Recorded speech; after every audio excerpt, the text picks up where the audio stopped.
आपको ईद ही चाहिए तो नए नोटों का इंतजाम कर लें। ईद नए नोटों के बगैर अधूरी होती है। यही वजह है कि हर कोई नए नोटों के हुसूल के लिए तकद्दुम में मसरूफ़ है। तफसीलात बताएंगे अफजाल अब्बासी। अफजाल बताएगा नए नोट मिल भी रहे हैं या नहीं। वो नए नोटों के बगैर अधूरी है और इसीलिए हर बंदा जो है इस वक्त नए नोटों की तलाश में जो है वो मसरूफ़ है।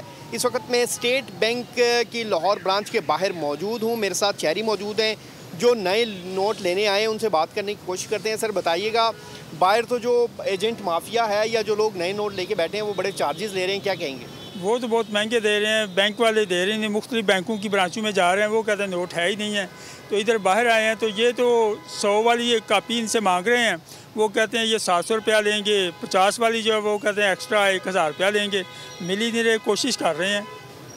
जी बिल्कुल, यहाँ पर जो मौजूद शहरी हैं उनका कहना है कि वो कोशिश कर रहे हैं कि ईद का मज़ा दुबारा करने के लिए उन्हें नए नोट मिल जाए, लेकिन अभी तक वो इस कोशिश में नाकाम दिखाई दे रहे हैं। जी बहुत शुक्रिया। सब्सक्राइब करें और बेल दबाएं ताकि कोई खबर रह न जाए।